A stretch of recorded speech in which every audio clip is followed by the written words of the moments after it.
స్వామి ఏ శరణం అయ్యప్ప. స్వామి శరణం స్వామి. స్వామి మేము మన అక్టోబర్ 18 మాల వేసుకున్నాం స్వామి. సో మేము ఒక 5 స్వాములం స్వామి. మేము అందరం ఒకే ఆఫీస్లో పనిచేస్తాం. సో మేము అందరం కలిపి పీఠం పెట్టుకున్నాం స్వామి. స్వామి ఏ శరణం అయ్యప్ప. మేము డైలీ 2 పూట్ల పూజ చేసుకుంటాం స్వామి. ఎవరైనా కొత్తగా మాల వేసుకోవాలనుకుంటే స్వామి, ముందు రోజు మీ యొక్క బట్టలు, మాలలు ప్రతి పూజా సామాగ్రిలో దొరుకుతున్నాయి. సో మీరు అక్కడ మీకు దగ్గరలో ఉన్న పూజా సామాగ్రిలోకి వెళ్ళి మాలలు, బట్టలు అన్నీ కొనుక్కొని ముందు రోజు తెచ్చుకొని ఇంట్లో పెట్టుకోండి స్వామి. దేవుడి మందిరంలో ఇల్లు కూడా శుద్ధి చేసుకుని దేవుడి మందిరంలో పెట్టుకుని మరుసటి రోజు లేచి మీరు స్నానాలు చేసిన తర్వాత ఆ మాలల్ని పాలులోని శుద్ధి చేసుకుని మీరు గుడికి మీకు దగ్గరలో ఉన్న అయ్యప్ప స్వామి గుడికి తీసుకెళ్ళి అయ్యప్ప స్వామి గుడిలోని ఆ గుడి స్వామి చేత మాలాధారణ చేయించుకోండి స్వామి. అక్కడ గుడిలో చాలామంది వేస్తారు. మీకు ఇక్కడ దగ్గరలో చాలా ఫేమస్ గుడులు ఉన్నాయి అయ్యప్ప స్వామి గుళ్ళు. మేమైతే సనత్నగర్ 7 టెంపుల్స్లో వేసుకున్నాం స్వామి. అక్కడైతే అనిరుద్ధ గురుస్వామి ఉంటారు. సో ఆ గురుస్వామితో మేము మాల వేసుకున్నాం. సో మాల వేసుకున్నప్పటి నుంచి మీ 41 రోజు దీక్ష మొదలవుతుంది స్వామి. 41 రోజు దీక్షలో చాలా నిష్ట నియమాలతో చేయాలి స్వామి. ఎటువంటి తప్పులు చేయొద్దు స్వామి. ఏదన్నా తెలియదుంటే మీ గురుస్వామిని అడిగి తెలుసుకోండి స్వామి. ప్రతిరోజు పూజ మాత్రం స్కిప్ చేయొద్దు స్వామి. 2 పూట్లు పూజ చేసుకోవాలి.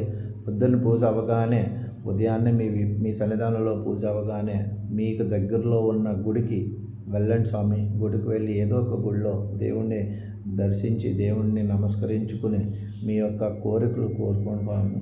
కానీ ఏ రోజు కూడా మీరు ఉదయాన్నే వెళ్ళటం ఇలాగ చేయకపోవటం అలా మానేయవద్దు. ఖచ్చితంగా వెళ్ళండి. వెళ్ళి దేవుణ్ణి దర్శించుకోండి. వీలైనంత వరకు మీ 41 రోజు దీక్ష పూర్తయ్యే లోపల మీకు దగ్గరలో ఉన్న పుణ్యక్షేత్రాలు యాత్ర చేయడానికి ట్రై చేయండి స్వామి. మీరు లేకపోతే మీ సన్నిధానంలో ఉన్న స్వాములు కానీ లేదంటే మీరు మీ యొక్క ఫ్యామిలీ మెంబర్స్ తోటి అయితే చూడండి స్వామి. అక్కడికి వెళ్ళి ఆ యాత్ర చేసుకుని వెళ్తే చాలా పుణ్యం స్వామి. ఎందుకంటే మాల్లో ఉన్నప్పుడు వెళ్తే చాలా మంచిది. సో అందరూ ఖచ్చితంగా వెళ్ళండి. 41 రోజు దీక్ష మాత్రం చాలా నియమాలతో ఉంటుంది స్వామి. చాలా నియమాలతో చెయ్యాలి. సో మాల వేసుకునేటప్పుడు ఆలోచించుకోండి, మనం 41 రోజు అదే దీక్షతో ఉండగలమా లేదా అని. అలా అనుకునేటప్పుడే మాలలు వేయండి స్వామి. మాల వేసుకుని 41 రోజు దీక్షతో ఉండండి స్వామి. మేము 2 పూట్ల ఖచ్చితంగా మైండెడ్గా పూజ చేస్తాము.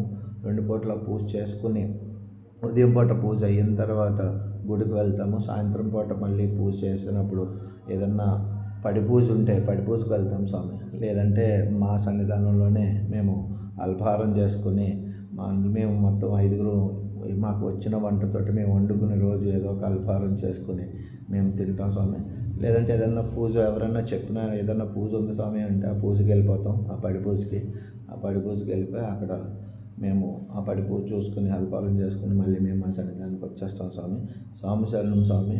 స్వామి ఏ శరణం అయ్యప్ప. అందరూ చాలా దీక్షతోటి పూజలు పునస్కారాలు చేయాలి స్వామి. ఈ అయ్యప్ప దీక్ష అనేది చాలా నిష్ఠ నియమాలతో కూడుకున్నది. సో అందరూ చాలా శ్రద్ధగా దేవుణ్ణి పూజించండి.